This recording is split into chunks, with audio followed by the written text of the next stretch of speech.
peaceful or safe to another. And that matters enormously when we begin talking about children.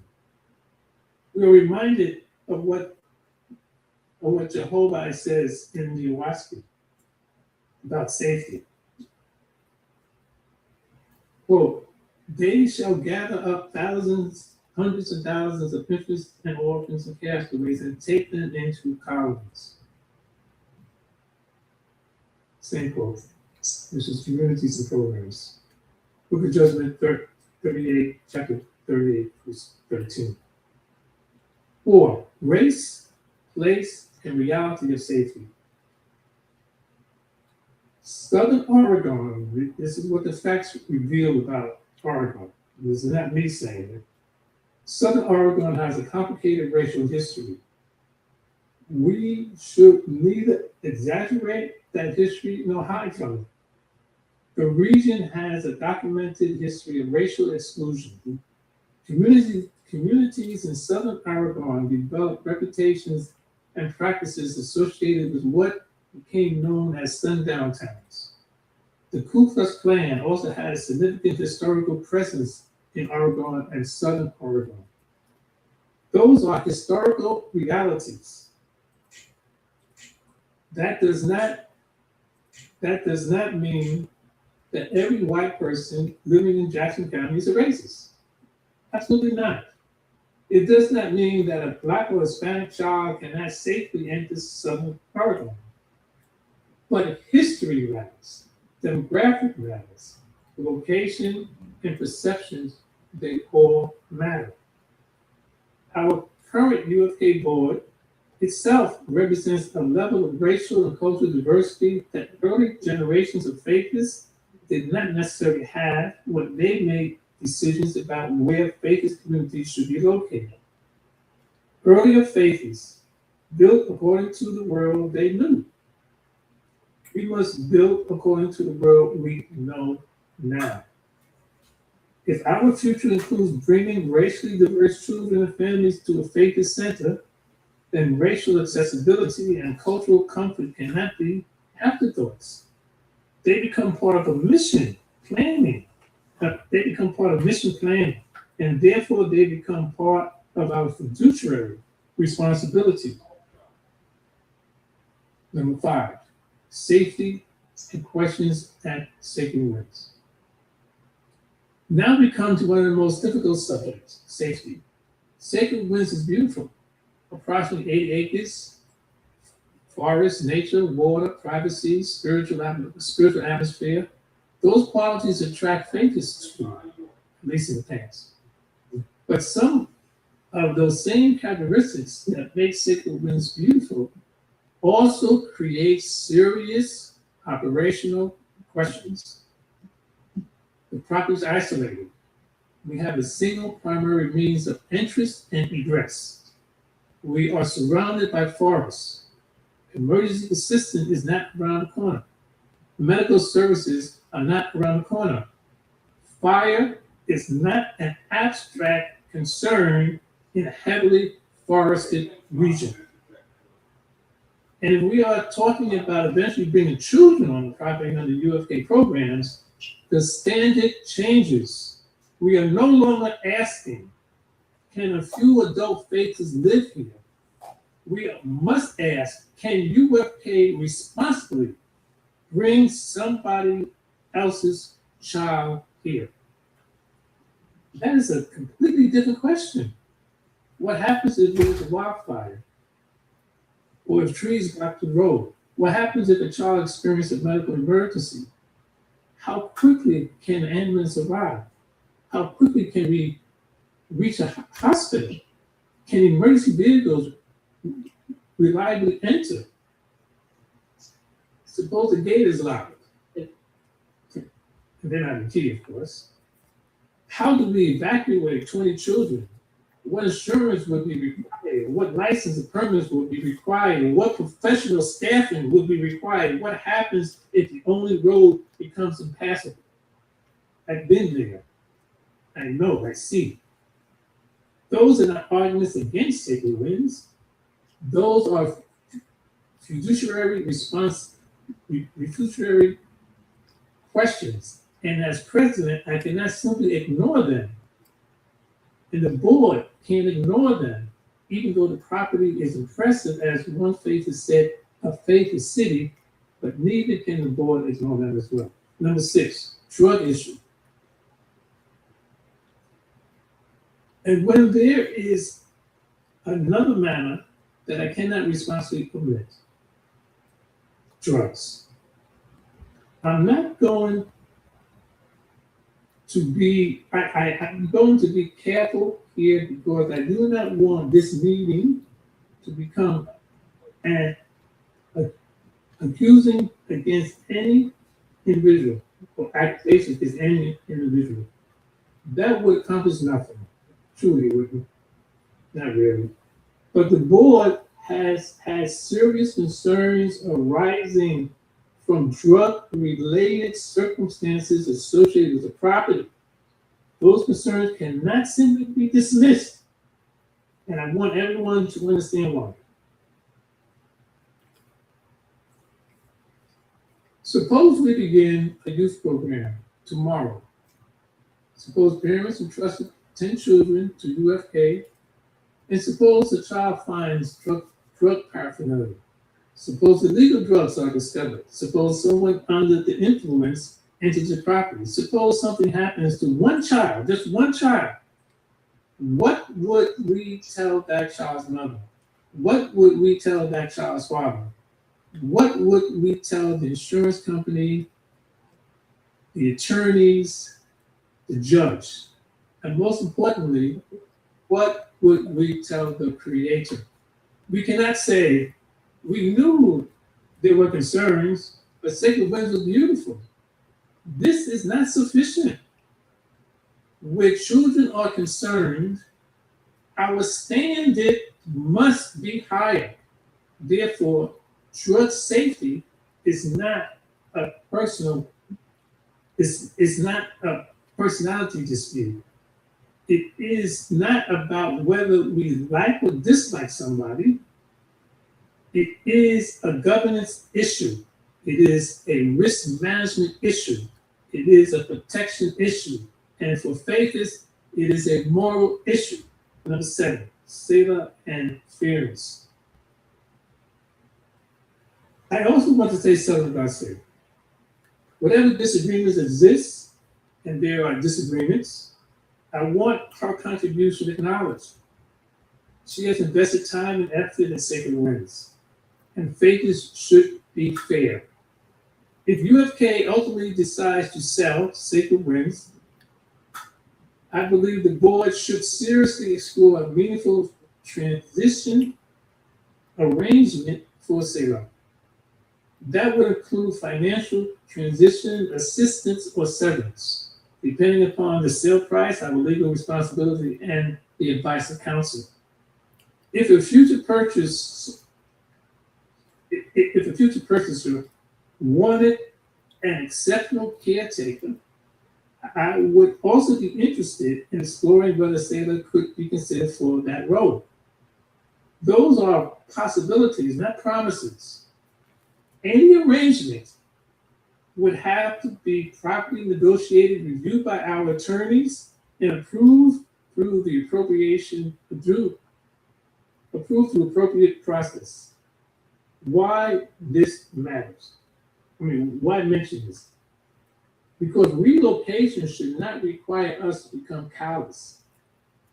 We can protect the institution and still care about a human being. That is part of the highest life too. Number 8, the lessons faithist history must teach. There is another reason I take this issue with utmost seriousness. Historically, American faithists have acquired substantial properties, yet these assets have repeatedly been lost due to various circumstances. Examples include Shadon Course, Four Winds, Marina Center, and among other faithist properties and communities. Although these instances occurred although these issues occur under different circumstances, involve different personalities, and took place at different times, a discernible pattern emerges. It is imperative that we prevent the continual acquisition of valuable assets only to see them eventually dissipate from the faith's mission, as decreed by a 501c3 faith organization. Meaning the faith new word 501c organization that lost the land. a lot of money. Sacred Winds was entrusted to UFK. That makes us custodians of an institutional asset. It does not necessarily mean that we must keep the same place of the land forever. If an 80 acres asset can be transformed into another property that is safer, more accessible, financially sustainable, and better able to advance the mission has not been sold, the mission has been relocated. That distinction is enormously important. Number 9. This is why we consult attorneys. I also want everyone to know what I've been doing as president. I am not making this decision by myself. The board is not simply putting up a for sale sign tomorrow. It's not doing that. I want to be clear. In case we do sell, this is still a possibility, not a factual thing at this point. In case we do sell, I have begun speaking with attorneys because this must be done correctly. We need nonprofit legal and real estate guidance. And as we consider protecting UFK's future assets, we may need trust and estate planners.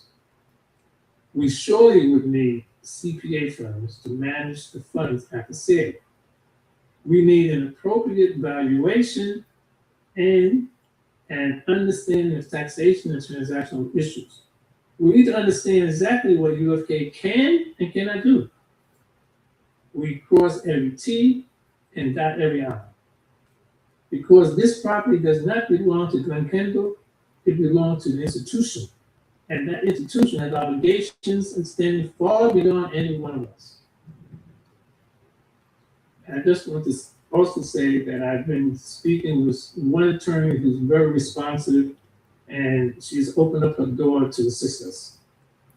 Number 10, why the survey matters. That brings me to the survey. Please complete it once you get it. I've been a little late because the survey is going on with me, but I will send them out. So please complete it to the best of your ability. The survey is not theater. I want your thinking. The board needs your thinking. We may see something we have missed. You may disagree with me. Tell me why. You may support the relocation. Tell us why. You may believe Sacred Winds can be made safe and viable. Then tell us how. What would it cost? How would we insure it? How would we address the emergency access? How would we address fire evacuation? How would we address drug safety? How would we address staffing? How would we legally operate programs for children? How would we make the location accessible to a racially diverse faithless community? Give us solutions. Because faithism should not fear disagreement, but disagreement carries a responsibility to help us find better answers. Number 11, 2 visions and 1 standard. So I return to the 2 board visions before us. 1 vision emphasizes preservation.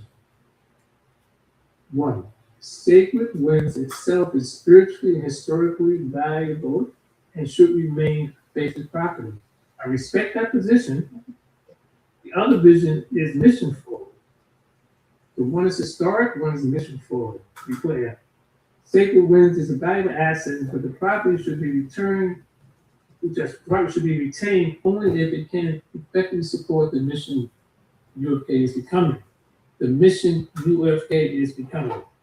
That means focus on children. That is where I currently stand. But neither side should win because somebody talks louder. Neither side should win because somebody has been around longer. And neither side should win because Dr. Kendall is president. There must be a higher standard. And that higher standard is which path creates the greatest opportunity for UFK to manifest the highest light through good works. Closing. What will we leave behind? My brothers and sisters and fellow faithers and students of OAHSPE, I am 78 years old. I understand something today that I understood intellectually when I was 40, but I understand it much more deeply now. I will not always be here, obviously. Neither will any of us. Therefore, I am not interested in building something around Glenn Kendall. Let's be clear. I am interested in what remains when Glenn Kendall is gone. Will there be an institution? Will there be financial stability? Will there be property protected for the mission? Will there be programs? Will there be children laughing somewhere on faithless land? Finally, will there be gardens and seeds, fruits, plants, and trees? Will there be meditation, education? Will there be faithless gathering and harmony? Will there be young people learning that human beings can live differently with compassion, responsibility, nonviolence, kinship with nature, and respect for all? As OAHSPE states, after this, you shall see to it that all things are provided, that after your death, your institution is not liable to fall into disuse or perversion. That's a powerful, powerful statement. That's from the book of Joshua, chapter 28, verse 12. And in brackets, I want to add, what faith is 501c3 organizations has deliberately done this? If they have done this, they will be flourishing and thriving even today. Will somebody 50 years from now say, those faithers in 2026 had the courage to think beyond themselves? That is legacy. That's the legacy I want. Sacred Winds was a gift, and I'm grateful for that gift. But sometimes honoring a gift means preserving it, and sometimes honoring a gift means transforming it into something capable of accomplishing even greater good. That is what we must discern. If our investigation demonstrates that Sacred Winds can safely, legally, and sustainability accomplish the mission, then let the evidence show us that.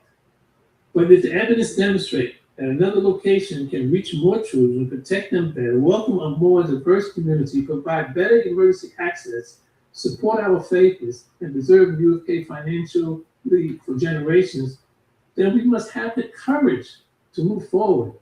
Not because we hate Sacred Winds, not because we reject the faithers who came before us, and certainly not because one person won and another person lost. We move because the Creator's kingdom is not behind us. It is ahead of us and within us. So I leave you with this one question. Not should we sell Sacred Winds, and not should we keep Sacred Winds. The question is larger than either one. What is the highest level, highest light asking you to become? Let me repeat that. The question is larger than either one. What is the highest light asking UFK to become? And once we discern that answer, then do we have, just hold on, do we have the courage to become it? This is the question before us. This is why the survey matters. This is why board fiduciary responsibility matters. This is why the attorney matters. This is why safety matters. This is why inclusivity matters. It's a big hurdle there. This is why good works matters. And above all, this is why children matter. May we be deliberate without anger. May we disagree without becoming enemies. May we preserve what deserves preservation. May we release what must be released. And may our decisions be guided not by fear, personalities, or possessions, or nostalgia, but by the love, wisdom, power, and harmony with all light. And the final quote from the OAHSPE: whatever you do for them, that's the children, you likewise do for me. The whole life, Kingdom on Earth, chapter 1, verse 13. Thank you. I am ready to listen.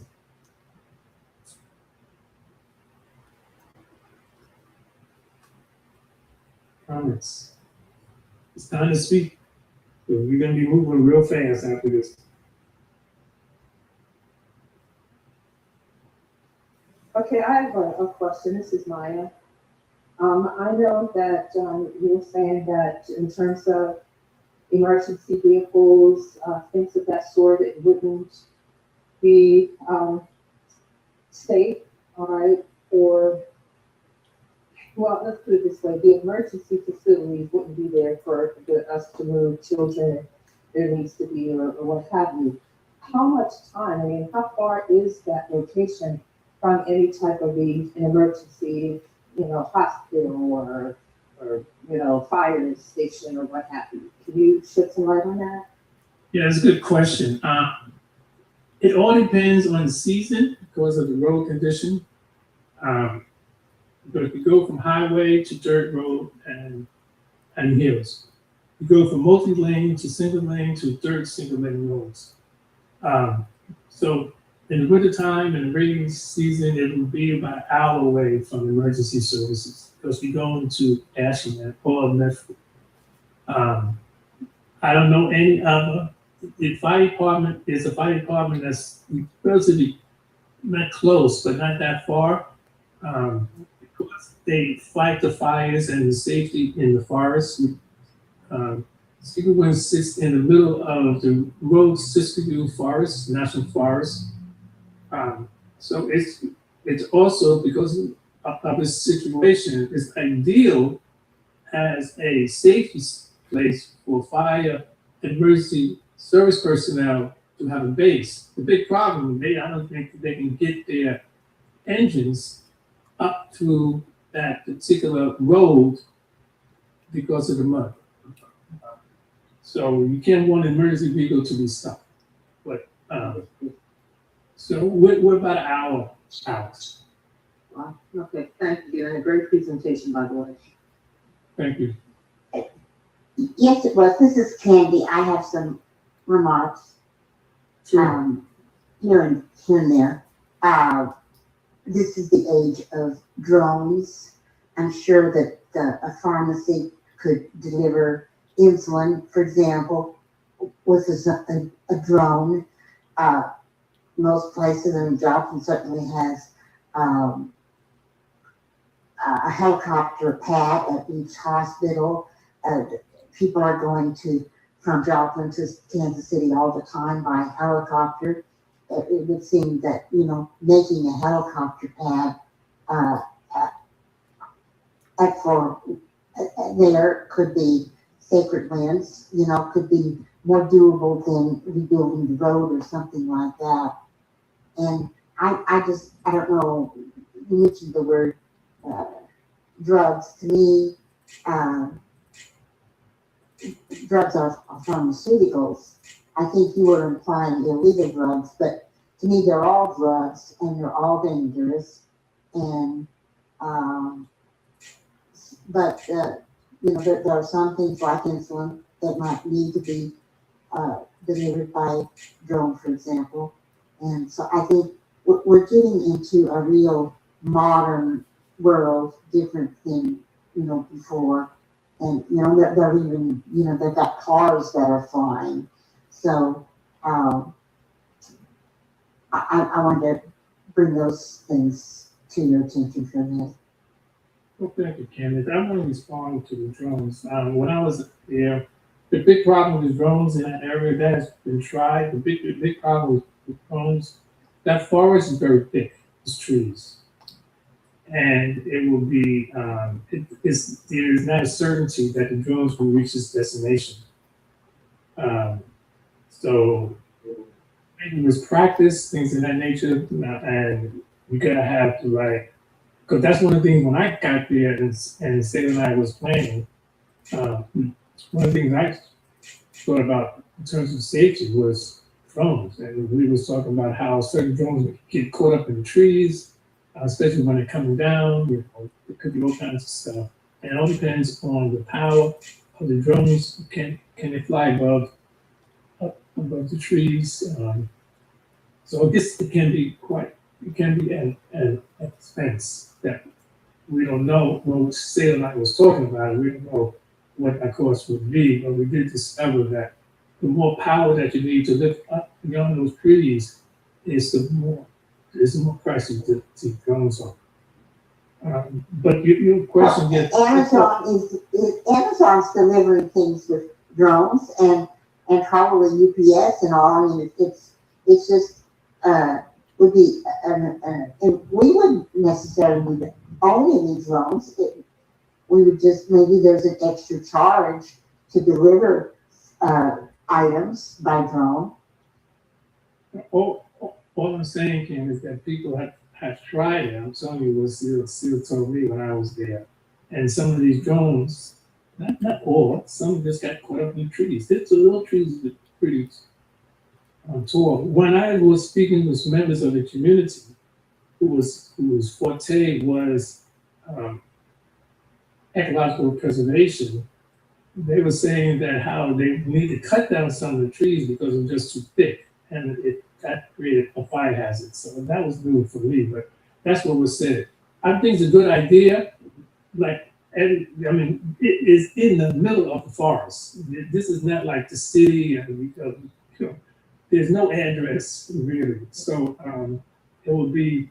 It's a good idea. Like I said, Sam and we have discussed it, and I just got that down. Any other comments?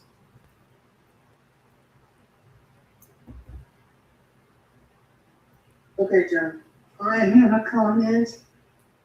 It's Joan. All right. A few years ago, there was an earthquake in this area, and Joy picked up on computer. What was it? On Facebook. On Facebook, that a very small town. The area has been really damaged severely. They didn't have any water and they didn't have any electricity, and they were looking for help. And George can tell you more about how it all went together, but she went and we gave $1,000. Yeah, the church did. Yeah, the church did. The church gave $1,000 to the town to get the supplies they needed. How are you seeing this as relevant to? Well, I'm seeing this as that people need to be active in trying to find where there is a need. Okay. That's what I'm trying to say. There's need, there is need, there are needs out there. Maybe Facebook on the internet would be a good place to look. Communities that need help. This is not hard to do. Most everybody has a computer. All you people line up computers. And see what you can do. And now wait, let me do this. There's another source that you might pursue, and that is if you can contact Well, let me back up. Thor Anderson, who was an adopted child of the Essenes of Cosman, he volunteered to the Red Cross, and he worked, ran a program. Ultimately, he was in charge of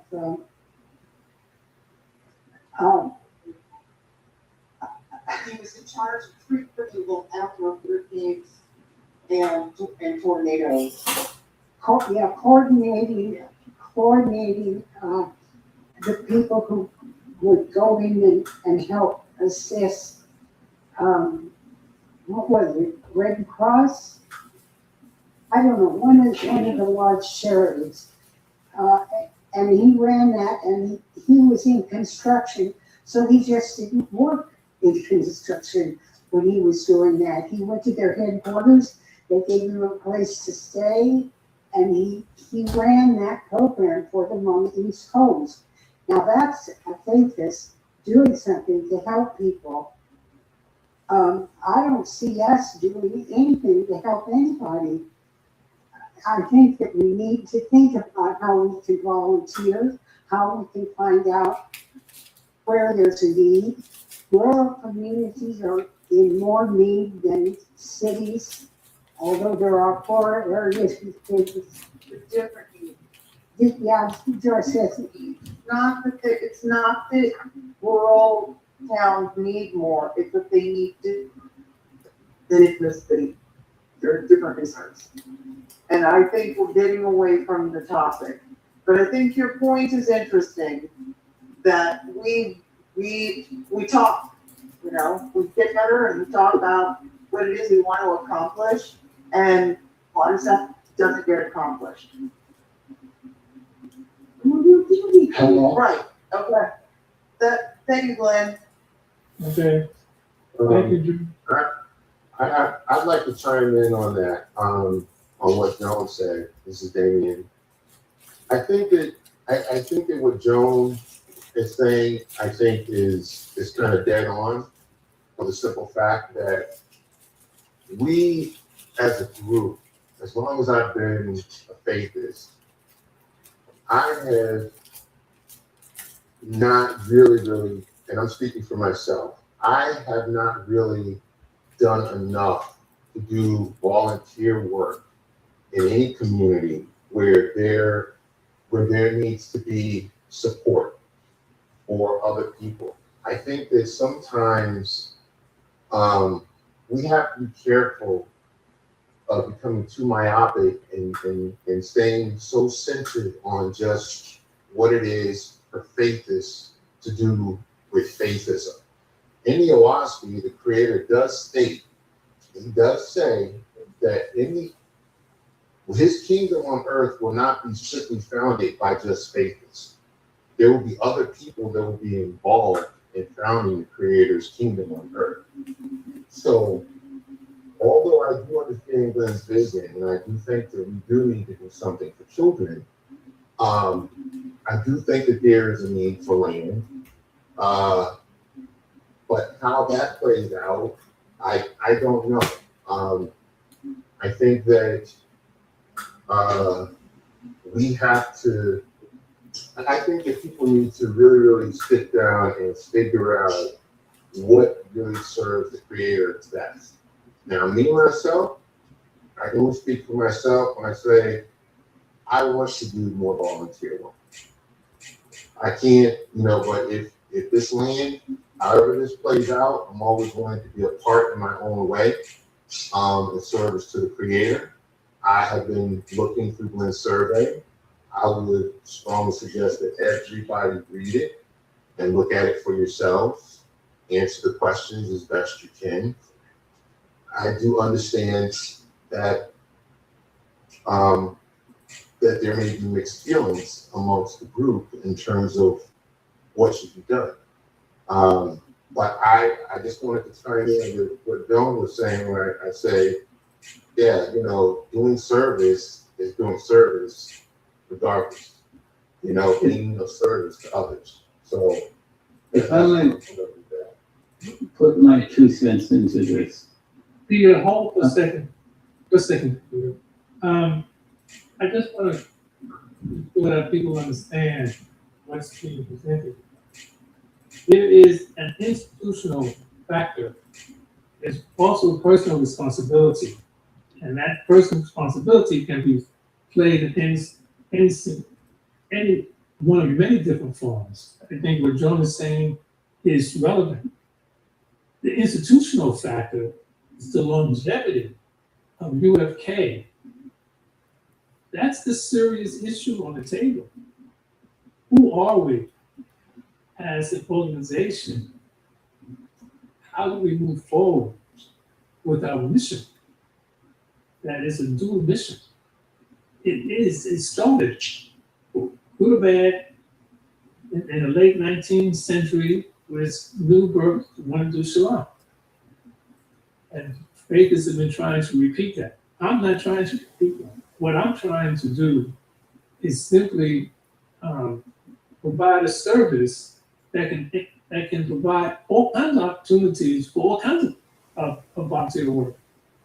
I mean, when you have a community, well, you got to think of it expansive. You have a community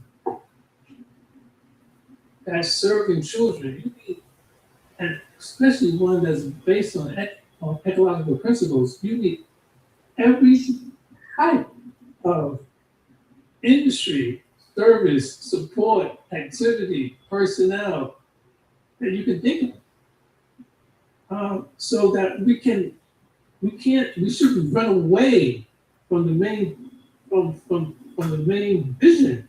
The vision is what's critical. Personal responsibility. I volunteered for CASA.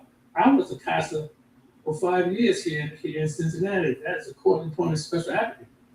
I think Kansas was one as well. And where I worked was foster care kids. But my passion, what drives me, was how can I serve the whole way from an institutional organization perspective? And I'll let Peter chime in. Well, you pretty much said the things I was going to say to some degree, but we really have to understand when we come on a certain kind of topic, it is that topic. We have been talking for years and years about individual charitable work and volunteering and so forth. The main essence, what OAHSPE says, or also implies, when we put the focus on children, that's when the doors of heaven start opening up and things happen. And that this is really what the focus of this topic is. It is easy to get off topic with very good related reality here, but we are talking about property. We're talking about the UFK and UFK as an organization that is engaged and becomes more engaged in the addressing of children's needs. And the more we address that need, the better. The more we can, and that may include some giving X amount of dollars at times to programs that are dealing with children.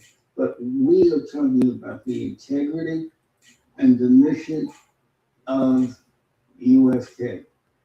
And where are we going with it?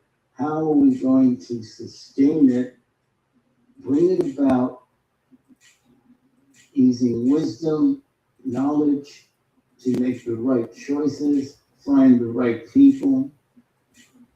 And we're seeing in the reality that we are talking about now, just like the Quakers have their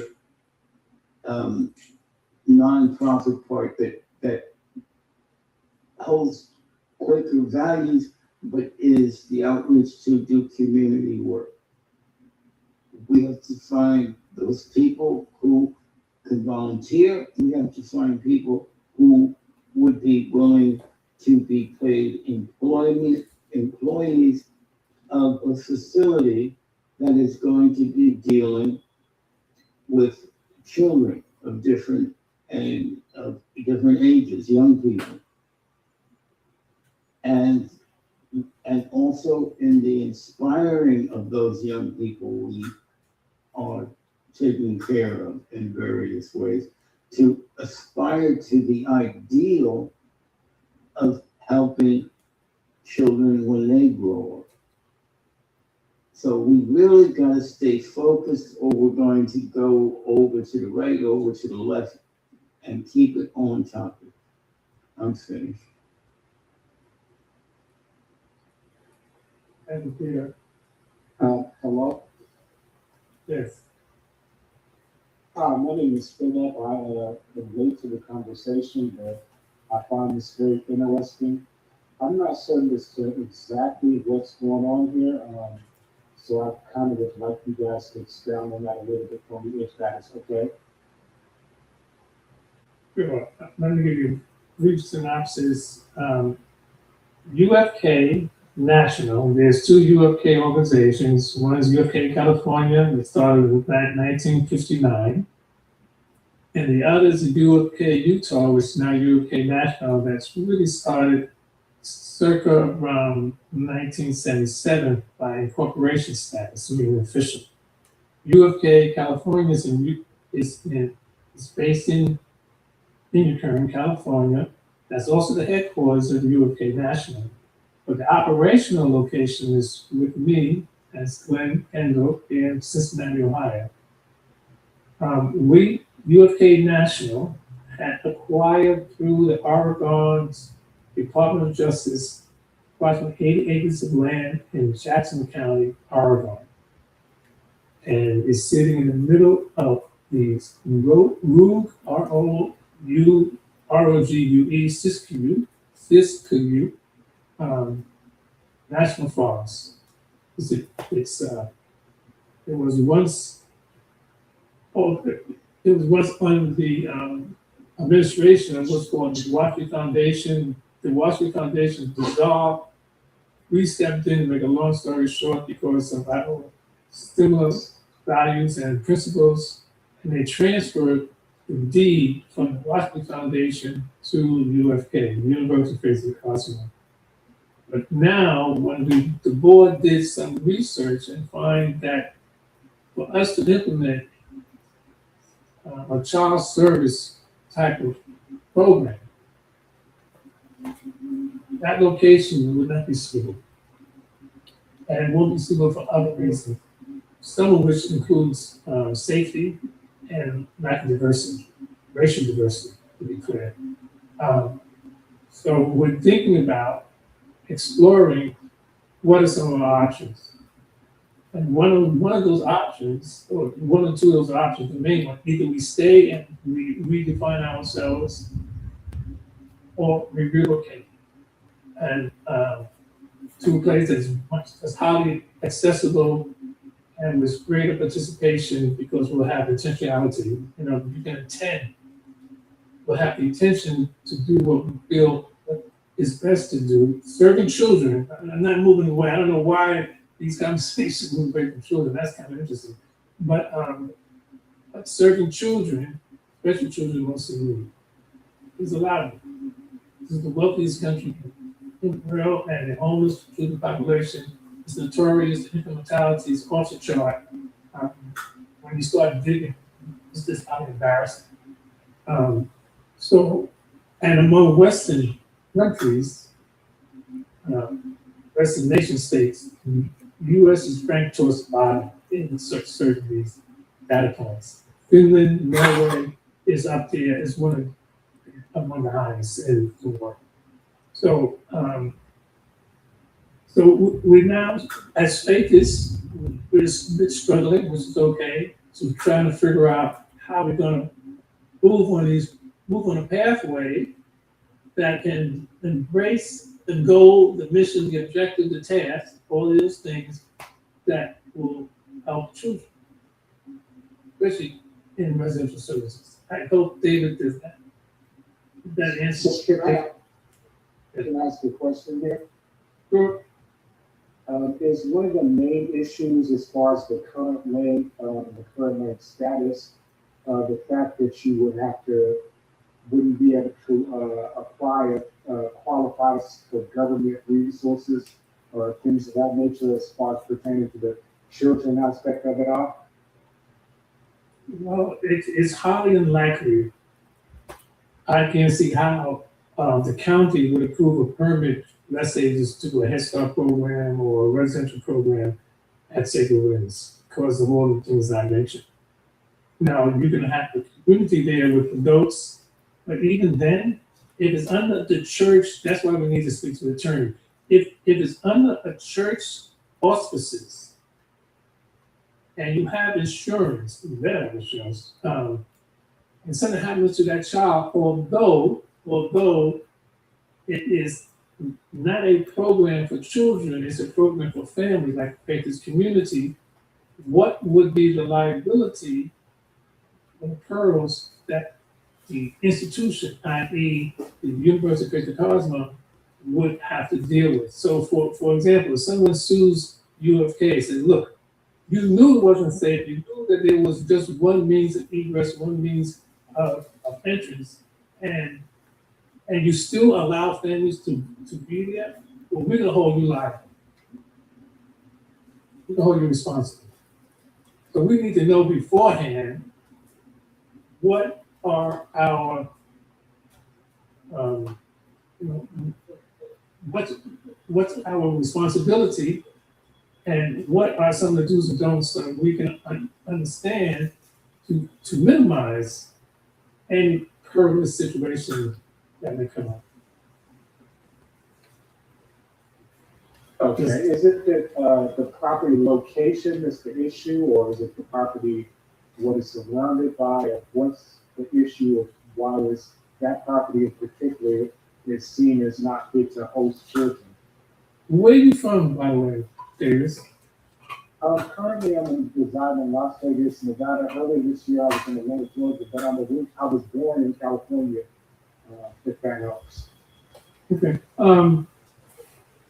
There's a lot of good and a lot of challenges for Sacred Winds. It is location, because it's very difficult to get to, especially in the rainy season and in the winter. I've been here in the winter. So has some of the board members and some of the members of the board. So it is a location issue, and we do have, the board went through, and we have 26 cited concerns about the general area, and one of those concerns do include drugs. Not necessarily drugs at Sacred Winds, although that may be a concern, but that whole area of Jackson County is inundated with drug issues. It is a very common factor, and the drug of choice there, as I understand it, going to some of the sites and talking to people when I was there, is heroin. Heroin tends to be the drug of choice in that part of the country. I would also add that in that area, it is highly right-wing Christian motorcycle groups and those kind of folks that that we have found that would be very threatening for the kind of multiracial goals that we have. And personally, I wouldn't want to bring my children there once we found out about these dangers. And like I said, this is, as Glenn is pointing out, this was a gift that we were given because we are a like organization when the other faithless organization was dissolving. And it seemed like a real boom. We went into it, we learned some lessons, and so now we have to rethink, look for land that is more suitable, closer to And I think the other part of this, it's like what Sakaya says in this section of OAHSPE, it's like, don't build your community too far away so people won't know about it, and don't make it so close that it's being suffocated, I'm using my own words, by being in the city. So somewhere in a place where people can find out about it and have a fairly easy accessibility to investigate. Unfinished. What's going on experience with our own history? Um, our history is checkered with a lot of challenges and lost opportunities. For instance, one thing that comes to mind, which most people know about, which you may not know, Shadis, but that's why I'm going to spend some time here, is Four Winds. Four Winds is located in Clayton, Georgia. Clayton, Georgia was known for its KKK. It was very high level activity back in the 80s when I went down there as an African black male. And the issue about Four Winds, it was the most ideal landscape for a children's program, residential program. It was simply ideal. You had everything there that you could possibly dream of, including a waterfalls and a stream. Right, by the foothills of the Smoky Mountains. And but the faithless community lost that land. It was stolen from us. We as the board members of UK know that because we as the board member hired the attorney to stop the steal. And the corruption was so deep that it wasn't possible. I don't go into any great detail. So we have had a history of not keeping on the property, but no fault of our own. It's just the corruption was just so high. And the violence, they were shooting guns and carrying on the property. Yes, Peter. I can personally testify that because I was living on the property at the time. And there was the KKK and there were a variety of factions who wanted that land. And there was really a threat of life and limb. And it was a very frightening experience for me. We thought that we had, that things were falling into place, but there were people who came and said they were into faithism who actually weren't and were involved in sabotaging the attempt. I mean, it's very, so it's very heartbreaking. And some of the older faiths had been there earlier, people who came from the Brotherhood of Light and so forth. And it was really tragic. I mean, now that area of Clayton has become more metropolitan, and it's really sad because that property actually being in Tiger, Georgia, maybe 5 miles away, it would have been perfect because it would have been close enough where people could reach it.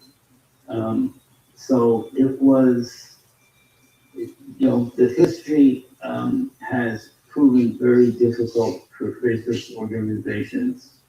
And we are trying to go that one step further where that won't happen. And we can build something substantial that will address the needs of children, young people, and the surrounding community.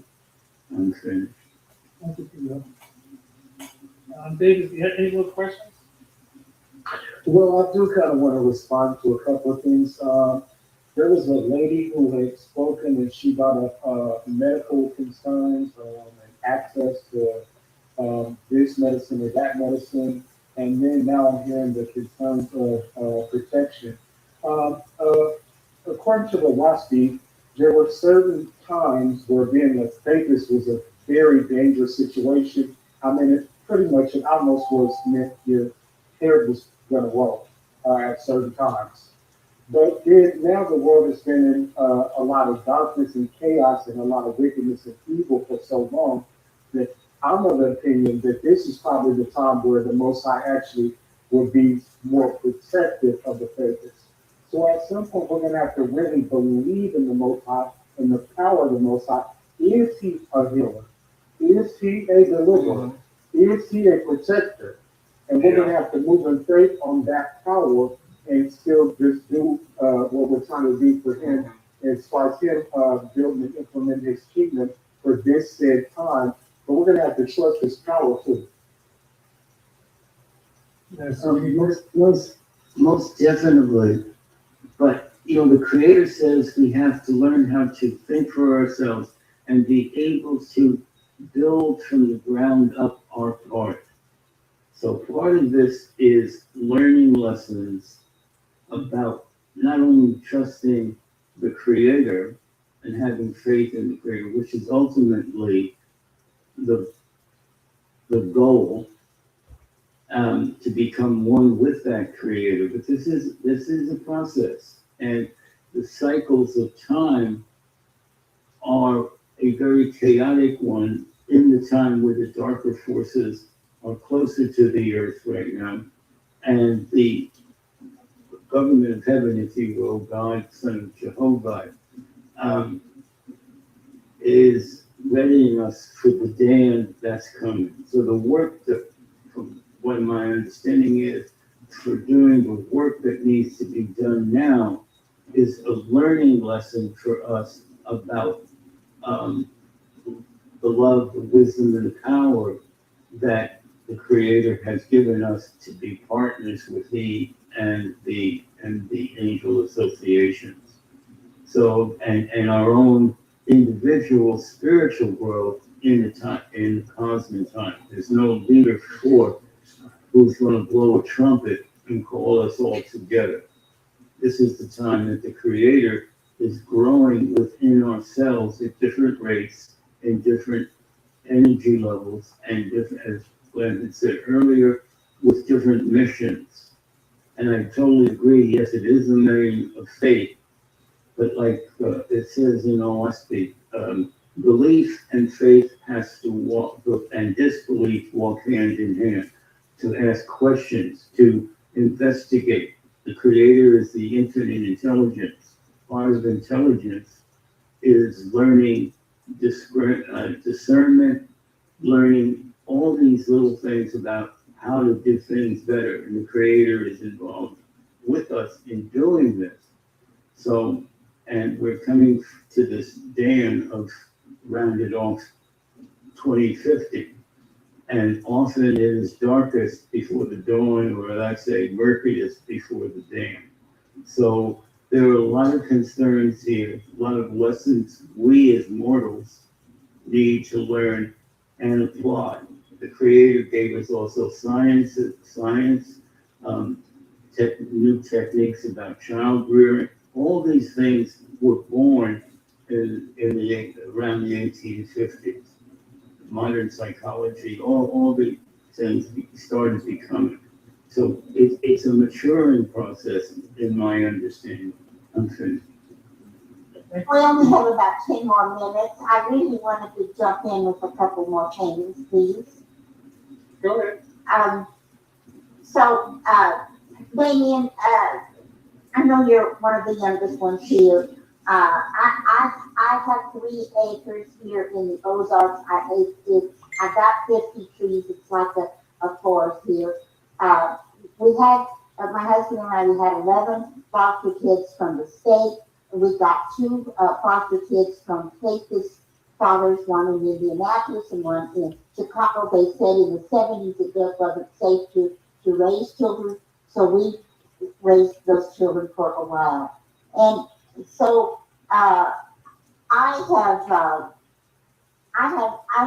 there's a lot of good works to do. I do some good works every day of my life.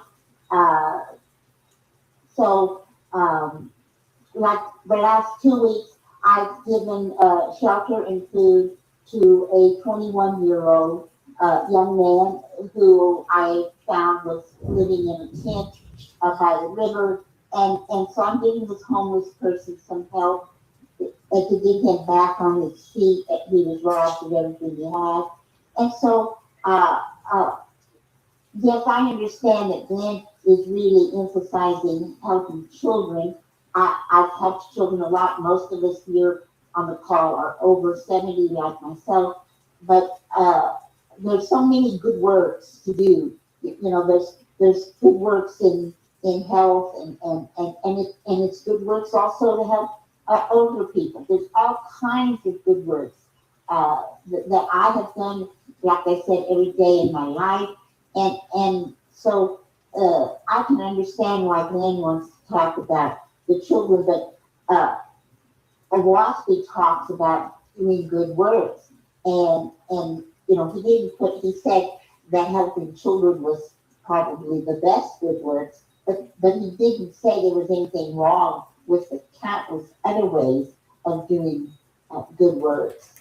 And so I think that good works could happen on the 80 acres, but certainly there would be too many problems if we were to get children that did not come with their parents. Uh, you know, and so, you know, selling the land is possible, but certainly if there was a big movement to do something for serious with children, but I mean, we could have health retreats there. We could have couples counseling.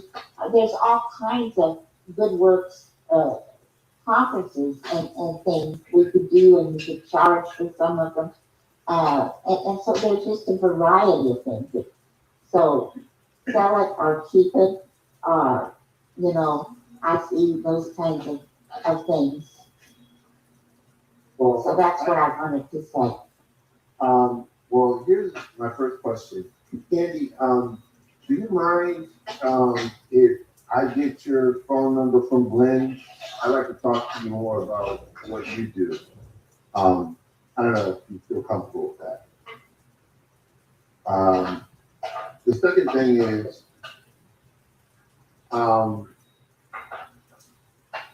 think that the problem with Sacred Winds is that it is just so isolated. I mean, I haven't been there, but I've seen the pictures, and I think that it would take a lot of work. It's going to take a lot of work, whether you do a community there or you do it someplace else. But if you do it someplace else where you have more to resources that are closer to a town or something like that, I think that that's really more feasible in my own personal opinion. Because if you're up there in the woods and you don't even have a road to travel, particularly if it gets really, really bad, and since global warming now is really, really increasing, so when the summers get hot, the winters are going to get even worse. And so you can't even travel the roads up there. I mean, I understand the whole idea of sending drones with medication, but what if somebody actually gets hurt? What if a child gets hurt or something like that, and the ambulance can't get there? They can't get to the land. They can't get to the child. That leaves a lot of problems or possibilities for problems that Baptists really don't need. I mean, it's like you have a up and coming intentional community where you're trying to take care of children, something like that happens. And something else I wanted to bring up, because a lot of times I hear people talk about the Tao saying being upside down. So the Tao saying is still upside down. We still, as Baptists, do have to be extra careful, extra cautious in everything that we do, because of the way this country is headed, where it's headed, and it doesn't look like it's going to get better anytime soon. So we have to be extra careful in whatever we do, particularly whether we're dealing with children or teenagers or adults or all of the above. And so I think that is really the concern. Well, Yeah. If I can just make a quick statement about the road, Peter, hold on, wait. It's almost 10 o'clock. It's 9:57. I am really tired, personally speaking. There's a lot that we need to cover, obviously, but I'm gonna let Peter have the last word, and Peter, maybe as that when you finish, you can close us out. I will close out this session. If anybody wants to talk to anybody, please learn to ask like Damon did. Get their phone numbers. You can talk to them. You can start on the chat, just to be independent. So, Peter, once your comment, please. my comment is about the road itself that's in. So it's not just one flat piece of land, it drops off on the side. As it's been told to me, I have not seen a picture of it. What it means is that it is extreme, it has no guardrails, and you could go deep, turn, the car could go off, and you'd be stuck when no one's around. So it's not, the access road in and of itself is horrendous. So all these kind of things, number one, we as an organization, the reality of this world, as Newborough said, you need the capitalists and you need the faithists to bring this off. The people change heart. We do not have deep pockets. If we had had deep pockets, we would have kept full wind. If we had deep pockets, we may have been able to do other places. This is, like I said, is a learning for us, and to learn discernment, comprehensive judgment, and to think like the gods. They prepare for years and years, hundreds of years before they come and they set something up. So that's part of what we're learning. I'm finished. And I can close this out unless someone else wants to do a closing prayer for the official section. Peter, close us out. Okay. Almighty Creator, thou all highest, thou infinite being, ever present in all places, we know that you are around and everywhere in every bend, and that you do things according to your time schedule, not even to the angels' concepts of time. And we are trying to learn more, be like unto thee in our doing, and to understand the process of your being at this point in all things. Amen. Thank you, Peter. I'll keep the screen open. You guys feel free to talk. Next Wednesday, we're gonna continue with the ads, hopefully finalize the ads, ad project. That's very important. And thank you for your participation. Glenn, this is Leslie. Have you sent out this survey or? No, I haven't, because I will send them out this week. By email? Yeah, I decided to email. Yes, it's faster. Okay, all right, thank you. You're welcome.